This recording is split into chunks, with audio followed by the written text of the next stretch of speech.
বন্ধুরা, ফাল্গুনের রান্নাঘরে আপনাদের সবাইকে স্বাগত। আবারও চলে এলাম আপনাদের কাছে অন্য এক রেসিপি নিয়ে।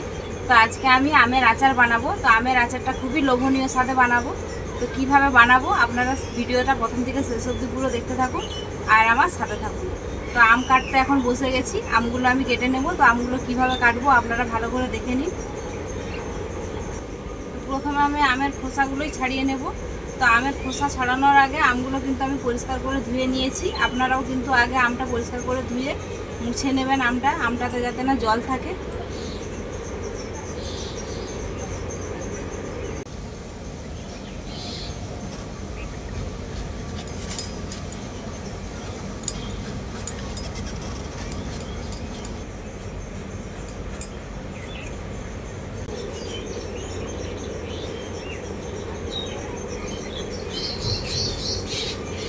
আমগুলোকে আমি একদম পাতলা পাতলা করে এইভাবে সরু সরু করে কেটে নেব।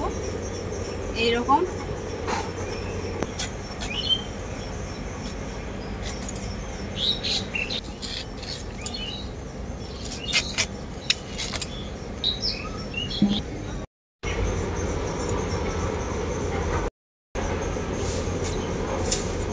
আমগুলো আমার সবই কাটা হয়ে গেল। তো এখানে আমি আম আর চিনি নিয়ে নিয়েছি। চিনিটা আমি আমের সাথে খুব ভালো করে মাখিয়ে নেব। তো চিনিটা আপনারা আম যতটা নেবেন ততটা পরিমাপেই চিনিটা নেবেন।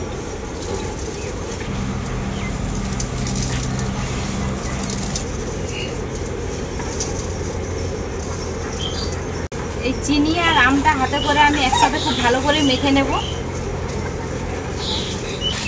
খুব ভালো করে এইভাবে হাতে করে আমের সাথে চিনিটাকে মাখিয়ে নেবেন।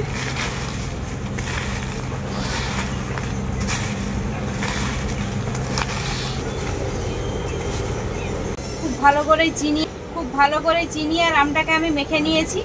এখন আমি এটা কিছুক্ষণের জন্য এরকমই রেখে দেব। উনুনটা আমি ধরিয়ে দিয়েছি আচারের মশলা বানানোর জন্য। তো কড়াইটা বসিয়ে দেবো উনুনে। আর আজকে এই আচারটা যেভাবে আমি বানাচ্ছি কাঁচা আমের, এই আচারটা কিন্তু কোনো রোদে দেওয়ার ঝামেলা নেই, এমনিতেই 1 বছর রেখে দিতে পারবে। শুকনো কড়াই এখন আমি ভাজা মশলাগুলো বানিয়ে নেব। তো কি কি দেব ভাজা মশলার মধ্যে আপনারা দেখে নিন ভালো করে।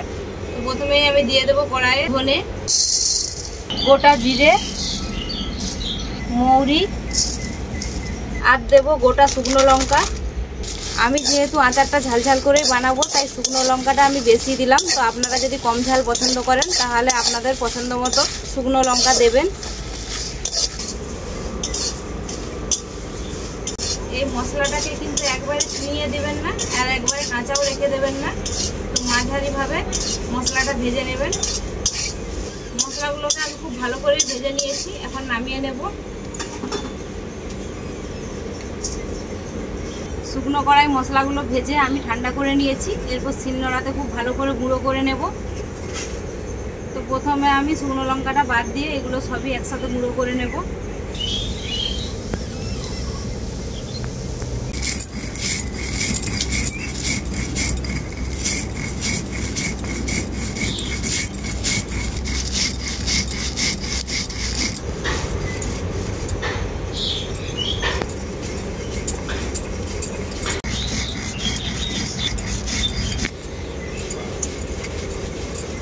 জিরে, ধনে, মৌরি একসাথে খুব ভালো করে গুঁড়ো করে নিলাম, তুলে নেব।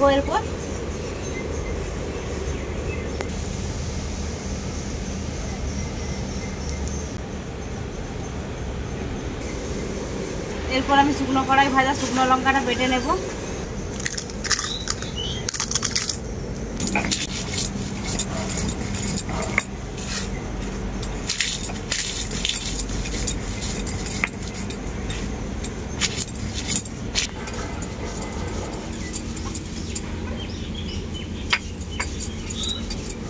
শুকনো লঙ্কাটাও আমার খুব ভালো করে বাটা হয়ে গেল। তো এই শুকনো লঙ্কাটা আমি খুব মিহি করে বাটবো না, এইরকমই রাখবো।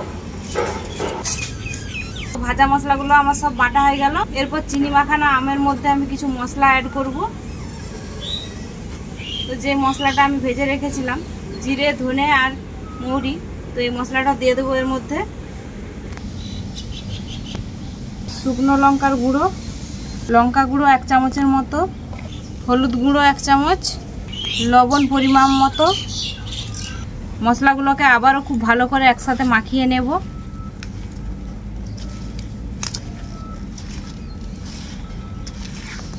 চিনি থেকে কতটা রস বেরিয়েছে দেখুন।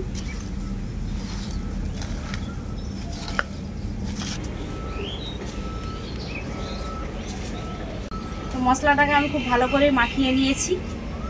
কড়াইটা আমি উনুনে আবারও বসিয়ে দেব।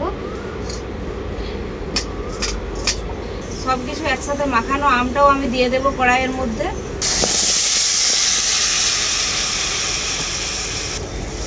সব শুদ্ধ একসাথে মাখিয়ে ঢেলে নেবেন এইভাবে কড়াইতে। যে খুব ভালো করে এরকম কিছুক্ষণ ধরে নাড়াচাড়া করে নিতে হবে আমটাকে। এই আম থেকে কিন্তু অনেকই জল বেরোবে, তো যতক্ষণ না জলটা শুকিয়ে যাচ্ছে আর চিনিটার পাকটা খুব ভালোভাবে তৈরি হয়ে যাচ্ছে, ততক্ষণ এইরকম খুন্তিতে করে মাঝে মাঝে নাড়াচাড়া করে নিতে হবে।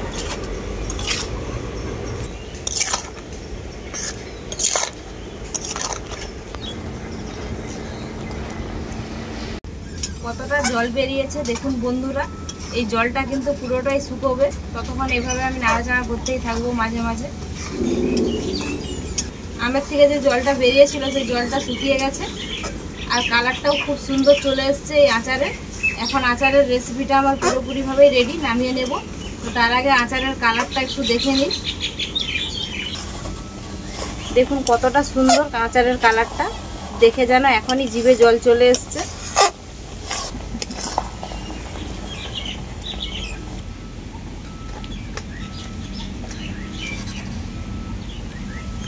এই আচারটা কিন্তু আমি ঠান্ডা করে নেব খুব ভালো করে, তারপরে কাঁচের বয়ামে রেখে দেব। তো কাঁচের বয়ামে রেখে দিলে 1 বছর এই আচারটা রয়ে যাবে, রোদেও দিতে হবে না, কিছু না। তো একটু খেয়ে বলছি আচারটা কেমন হয়েছে।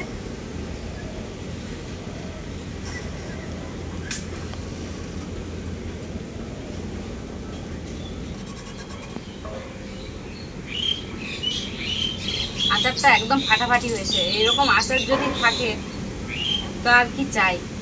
একদম জ্বর সর্দি কাশি থাকলে মুখ ছেড়ে যাবে।